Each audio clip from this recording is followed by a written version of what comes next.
Halo semua, perkenalkan, saya Ana. Saya narator dari animasi ini. Dan hari ini saya akan membawa Anda melihat animasi pengenalan terjadinya aneurisma otak. Ayo kita lihat animasinya.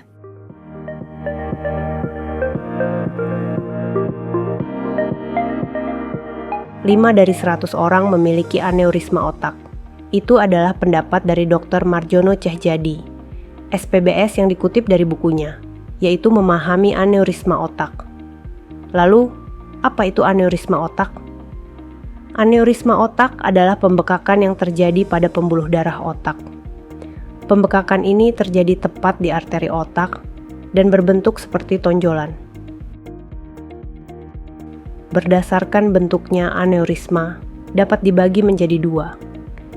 Di antaranya ada aneurisma sakular, yang berbentuk seperti buah beri yang menonjol keluar, dan yang kedua adalah aneurisma fusiformis.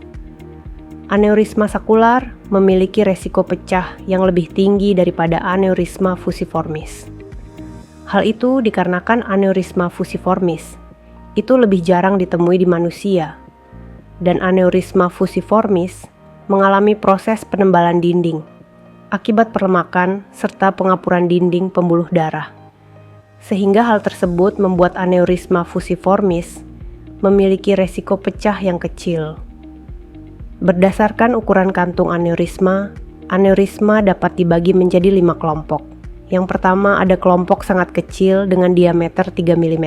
Kemudian ada kelompok kecil dengan diameter 3 sampai 7 mm. Kemudian kelompok sedang dengan diameter 7 sampai 14 mm. Kemudian ada kelompok besar dengan diameter 14 sampai 24 mm. Dan yang terakhir adalah kelompok raksasa dengan diameter lebih dari 25 mm. Lalu bagaimana aneurisma terjadi? Pembuluh darah memiliki 3 lapisan. Di antaranya lapisan terluar adalah lapisan adventisia. Kemudian lapisan tengah yang lebih tebal adalah lapisan media. Kemudian lapisan terdalam adalah lapisan intima. Aneurisma terjadi karena adanya pelemahan pada dinding pembuluh darah.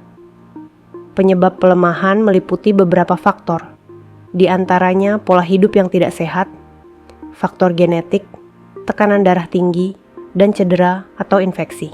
Penipisan lapisan tunika media atau lapisan media menjadi faktor penting terhadap aneurisma, karena lapisan tunika media adalah lapisan yang bertanggung jawab untuk kekuatan pembuluh darah. Tekanan darah yang terus-menerus akan mendorong area yang lemah dan menyebabkan dinding pembuluh darah mulai menggelembung keluar. Seiring dengan waktu, tekanan darah yang terjadi terus-menerus akan menyebabkan tonjolan semakin membesar.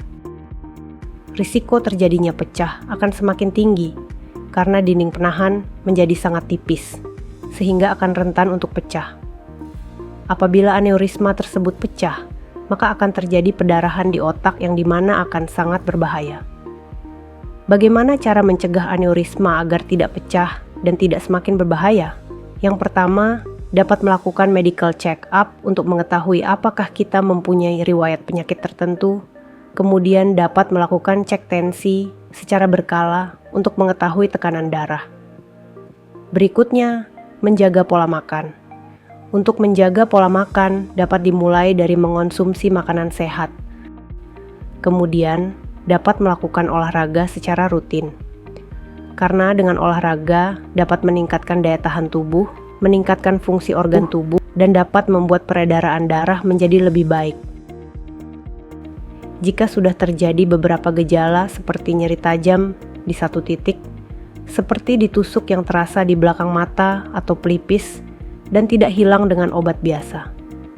Kemudian, adanya gangguan penglihatan atau kelemahan pada satu sisi wajah, disertai sulit berbicara atau memahami kata-kata, sebaiknya segera diperiksa ke klinik spesialis saraf atau rumah sakit.